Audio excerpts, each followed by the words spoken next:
Olá pessoal, tudo bem?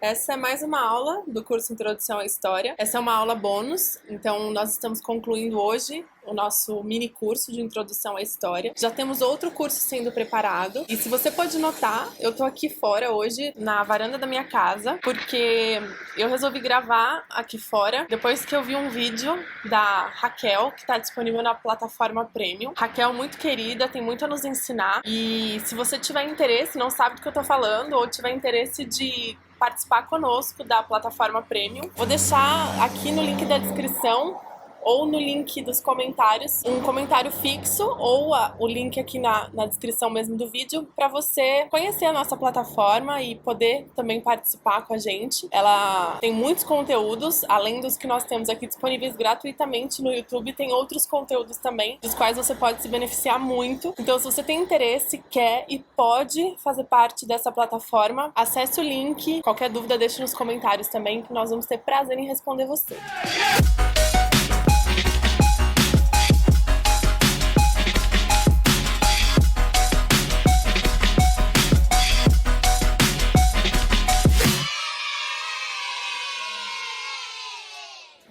Hoje nessa aula bônus, então, eu queria falar sobre alguns aspectos do estudo de história e como melhor você pode auxiliar o seu filho. Quero também dar algumas dicas bibliográficas, alguns livros que você pode ler, vão te ajudar muito, mas longe de querer encerrar a bibliografia disponível no mercado, eu não vou conseguir alcançar todos os livros ótimos que tem, eu nem saberia descrevê-los todos, mas são algumas sugestões de livros que eu acho interessante pra gente poder aprimorar o nosso estudo, conhecer um pouco mais de história também. Pra começar, hoje eu queria falar um pouco sobre a importância de você ser ativo no processo de ensino do seu filho. Nós vimos muitas coisas até agora, mas algo que ficou faltando, assim, que eu não falei ainda, é que nós estamos longe de sermos passivos no processo de educação. Há muitas correntes que defendem que o aluno é central no processo de ensino-aprendizagem. E eu não quero desconsiderar de forma alguma a importância de você considerar quem é o seu filho, como ele é, qual é o funcionamento intelectual, emotivo dele, psicossocial. Você tem que considerar todos os aspectos possíveis e você melhor do que ninguém vai conhecer o seu filho. Como mãe, como pai, se você for um pai e uma mãe atento, você vai saber como ele é, qual o melhor horário para ele estudar,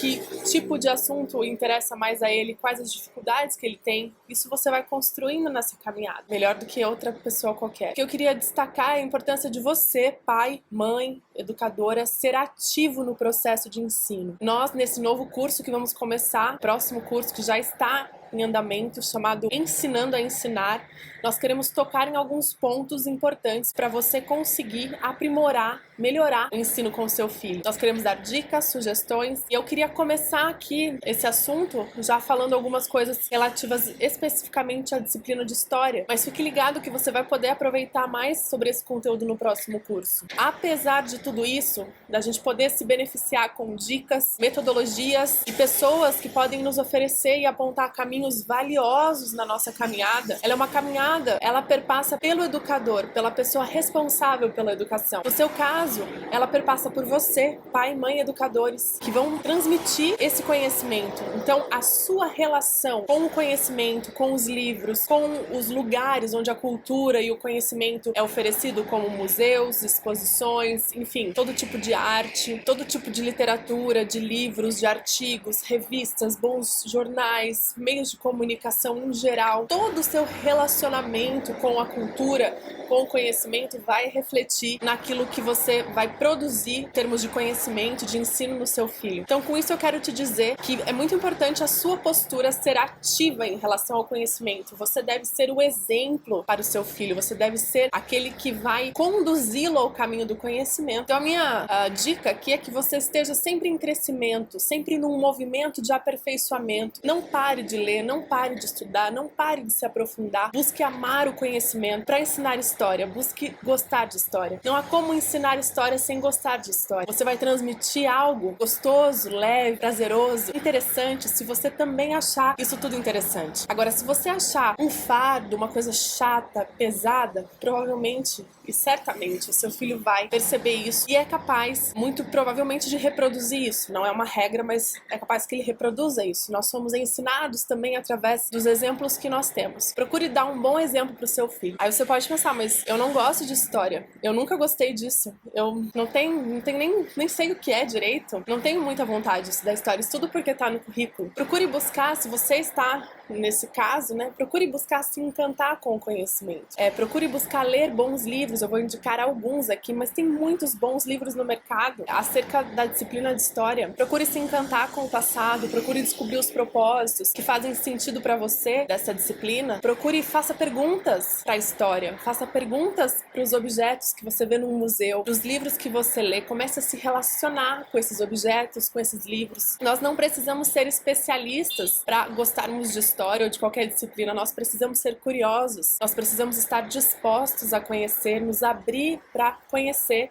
E isso exige também uma postura humilde, uma postura de aprender. Tem um livro que eu vou indicar aqui para vocês, do Mortimer Adler, que ele fala sobre como ler livros. O título do livro é Como Ler Livros. É um livro muito bom e ele fala sobre nós sermos como apanhadores no beisebol. Postura passiva, hoje em dia, muitas correntes pedagógicas acham que você sempre tem que estar ativo para conseguir aprender. Você só aprende se você é ativo. É muito importante você se relacionar ativamente com o conteúdo, sim, mas o apanhador, ele é ativo também. Não é porque nós escutamos ou porque nós lemos que nós somos meros receptáculos, como alguns querem pintar. O receptor é aquele que também participa do processo de ensino-aprendizagem, pois ele deve estar com o ouvido atento. A própria Bíblia diz que mais sábio é o que escuta do que o que fala. Então a gente deve treinar esse ouvido atento, mesmo no caso de você estar lendo um texto, que a sua atenção esteja concentrada naquele assunto, você se relacione, permita que aquele assunto encha a tua imaginação, a tua mente e comece a participar do seu dia a dia. Você vai se pegar pensando nos assuntos que você está estudando, relacionando com o seu cotidiano, com as coisas da vida que você vê, os lugares que você vai. As coisas começam a se relacionar, porque não é um conhecimento separado da realidade. Como nós vimos, a história é um conhecimento real que acontece na realidade, no nosso dia a dia. A história está sendo feita agora, a história de amanhã está sendo feita hoje. E as respostas que nós vamos dar para o amanhã, nós vamos buscá-las nas experiências do passado. Como nós vimos, isso também é ter sabedoria. A minha sugestão é que nós devemos desenvolver a capacidade de nos maravilhar com o novo, com as descobertas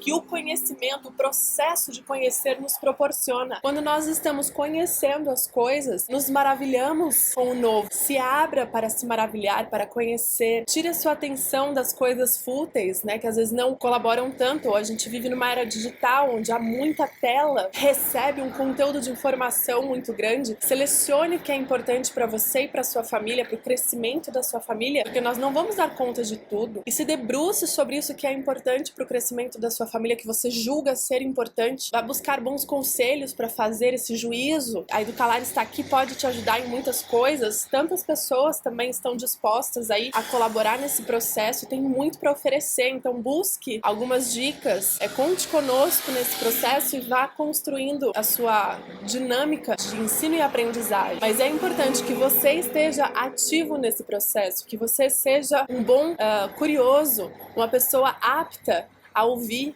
a aprender. E para isso a gente tem que descer alguns degraus da nossa arrogância, da nossa altivez. E tudo isso é muito bom para o nosso caráter também. Então eu sugiro que você busque esse caminho, que é excelente. Assim como eu tenho tentado buscar também, que nós possamos nos abrir para o conhecimento. Bom, além disso que eu falei, dessa capacidade de se maravilhar, nós não temos como transmitir algo que não sabemos, que não conhecemos. Então vamos ser maus educadores se não formos atrás de boa informação para transmitir para os nossos filhos. Sim, nós ainda somos aqueles responsáveis por transmitir o conhecimento. Essa educação, ela é muito taxada como tradicional e ultrapassada, mas não tem como. A criança, o adolescente, o jovem, ele precisa de uma referência que o ajude a trilhar os seus caminhos, que aponte perspectivas. Sempre isso não anula, jamais, a experiência da criança, do jovem, do adolescente. Mas é muito importante que nós tenhamos bons transmissores, boas referências, bons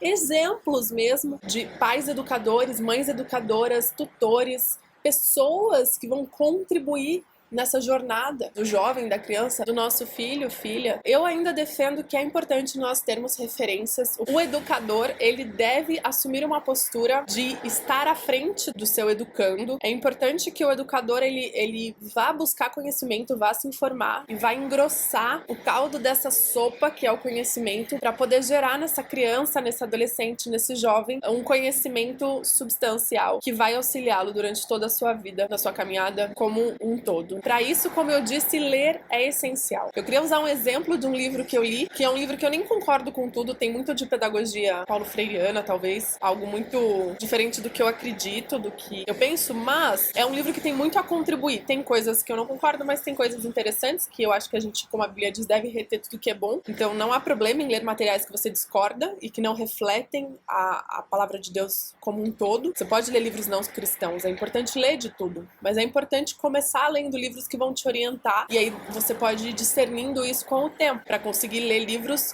e criticá-los também. Isso é importante no processo, para você e para sua família, e identificar em que nível você está, né? Às vezes você vai pegar um material que está muito avançado, poxa, volta, não tem problema, assume a sua deficiência naquela área e vai buscar do começo, né? Tudo bem. Agora, o exemplo que eu queria dar é sobre Monteiro Lobato, que tem uma frase que diz que um país se faz com homens e livros. E isso, no nosso tempo de hoje, pode parecer obsoleto, retrógrado, né, ultrapassado, mas se a gente for pensar na frase ao contrário, um país se faz com homens iletrados, fica muito louco, né? Fica meio evidente que há um contrassenso aí. Não é possível se fazer um bom país com homens iletrados, que não têm conhecimento de causa para falar sobre as coisas, que não foram buscar informação. Os livros ainda têm um papel, e acredito que sempre vão ter um papel muito relevante, as letras de forma geral, na nossa formação como indivíduos e, portanto, também do nosso coletivo. E essa frase, então, do Monteiro Lobato, um país se faz com homens e livros, ainda é atual, mesmo nessa era digital. Mas nós temos esse desafio, por estarmos numa era digital tão inflamada pela imagem, pelo imediatismo, pelo conhecimento fast food. Tudo é fast food, tudo é pra ontem, né? O WhatsApp, a gente mal respondeu uma mensagem, já tem mais 10 chegando, e você fica nesse frenesi que gera ansiedade. Enfim, tem pesquisas que demonstram, se você não vive isso na pele, nunca percebeu em você isso, eu já percebi, como isso afeta o meu dia a dia, meu estado emocional, minha mente, enfim. Tem também pesquisas, mas fique atento, você, se ainda não percebeu, vai perceber que isso gera um certo transtorno, assim, no nosso comportamento e na nossa maneira de se concentrar, de estar, né, no nosso dia a dia. E há pesquisas que comprovam isso, como eu disse. Mas, nesse sentido, é que eu quero encorajar você a encarar esse desafio, porque é um desafio. Formar jovens leitores, hoje em dia, é um desafio. Nós vemos as estatísticas das escolas, por exemplo, é muito raro um jovem ler, e quando lê mal, né, não entende o que lê, não sabe interpretar um texto, não sabe criticar um texto. Isso é decadente e muito triste também para nossa cultura e para nossa realidade de amanhã. Então, o nosso desafio é formar filhos, leitores, leitoras que amem o conhecimento, que busquem o conhecimento e que saibam se relacionar com os livros. E aí agora eu queria indicar para vocês alguns livros da minha biblioteca que eu gosto bastante. Não necessariamente eu li de cabo a rabo todos eles, mas são livros de consulta.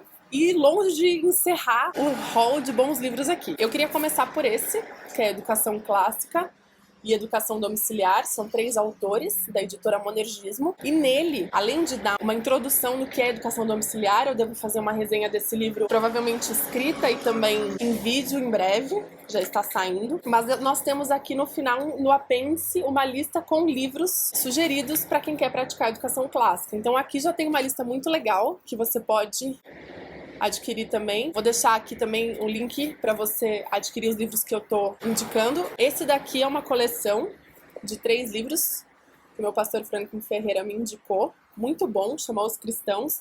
Esse autor é um autor ótimo também, Max Galo. Max Galo é um historiador convertido ao cristianismo. Tem vários livros. Essa trilogia dele chama Os Cristãos. E tem também Os Fanáticos, que eu ainda não comecei, mas a gente só encontra esse daqui em sebo. Na verdade, eu não tenho certeza, mas eu comprei no sebo, mas talvez você encontre pela editora também. Esse que eu tenho é da editora Bertrand Brasil. Aí tem esse do Jean-Pierre Vernant, As Origens do Pensamento Grego, que é uma estrutura muito importante para a nossa civilização até hoje. Ele é um historiador também, filósofo, também trabalha com filosofia e história. muito interessante esse livro, para você começar a pensar um pouco de história. Não se preocupe em entender tudo, né? Se você está começando a estudar história, muita coisa, alguns termos talvez você não saiba, vá pesquisar. Aos poucos tudo vai ficando mais fácil. E aí novos desafios vão aparecendo, né? Esse aqui é a História da Bíblia no Brasil, Giraldi, Luiz Antônio Giraldi, e ele é da SBB, Sociedade Bíblica do Brasil, e ele é um livro que passa percorrendo a história qual a trajetória da Bíblia no Brasil. Então é um livro de história também, que tem um enfoque para a história da Bíblia. Esse é o que eu falei anteriormente, Como Ler Livros, Mortimer Adler. Esse você pode comprar na Amazon também, na descrição do vídeo, ou nos comentários vão ter todos os links para você. Se quiser comprar, ajuda muita gente se você comprar pelo nosso link, então faça isso se você puder. E esse aqui é um guia para leitura inteligente, ele vai te ajudar a ler melhor. Então você que já lê, você que gosta de ler, talvez nem tenha tanto hábito, mas leia esse livro e ele vai te ajudar a como você lê melhor, porque às vezes nós lemos, mas não entendemos o que lemos. Então esse é um livro bem interessante para isso. E aí eu queria mostrar mais 3 só. Esse aqui, que é o Tempos do Novo Testamento, é um livro de história, passa pelo primeiro século, e é um livro todo ilustrado, com muitas imagens, mapas, super interessante, e pode te auxiliar a entender o mundo do primeiro século, não só para o seu estudo bíblico, mas para o estudo de história também. Tem muita informação importante e muita coisa interessante, ele é escrito de uma maneira bem gostosa de ler também, então vale a pena. E esse aqui é um livro que está dentro deste livro aqui, como indicação. Se você tiver que escolher um livro para ler desses todos, escolha esse, de história. Porque esse aqui, ele vai apresentar um panorama sobre a história e como a igreja está inserida na história. E dentro desse livro você vai encontrar muitas dicas bibliográficas e filmográficas também. Tem vários filmes e livros bons e confiáveis que o pastor Franklin Ferreira separou para ajudar a gente a conhecer a história. Então aqui na bibliografia indicada ele não vai dar só sugestões de livros cristãos, são livros realmente sobre história, são as leituras complementares. Ele passa falando sobre todos os períodos históricos aqui, e aí ele vai falando como a igreja se relacionou com o tempo histórico que ele está tratando, e aí ele passa essa bibliografia e filmes também complementares para você entender melhor o período. É muito interessante, ele é conciso, e ao mesmo tempo tem várias indicações que nos ajudam a aprimorar o conhecimento de história. Mas esse aqui estava como indicação e fala sobre Roma. Esse também é um autor muito bom, Michael Grant, acho que é assim que pronuncia. Editorial Presença. Então essas são algumas indicações que eu queria deixar. Espero que não se preocupe em ter todas, escolha alguma que te faça, que reflita melhor a sua necessidade, o seu interesse, e busque sempre ler, aprimorar, conhecer, aprofundar o seu conhecimento sobre as coisas. Comece com livros que sejam do seu interesse. Nós vamos dar mais dicas de como começar a ler e desenvolver o hábito de leitura no próximo curso, como eu disse, mas comece por com trechos pequenos do seu interesse, e com o seu filho a mesma coisa. Trechos pequenos, vá aumentando gradualmente. Temas que sejam do interesse de vocês, né, do interesse pessoal, coisas que chamem a atenção. Leva o seu filho numa biblioteca ou numa livraria, senta com ele, pede para ele escolher o livro. De repente ele vai escolher pela capa, pela imagem, dependendo da idade dele vai ser um assunto ou outro. E aí analise aquele livro e leia com ele. Isso vai estimulá-lo. Nós devemos estimular as boas práticas a partir de nós e por meio de nós. Então esse é um encorajamento que eu queria deixar para vocês nesse vídeo bônus. Um pouco de alguns livros que podem ajudar vocês, que têm me ajudado, e como estimular o crescimento do seu filho na educação domiciliar, no ensino de história. Fica aí algumas dicas. Um abraço e até a próxima.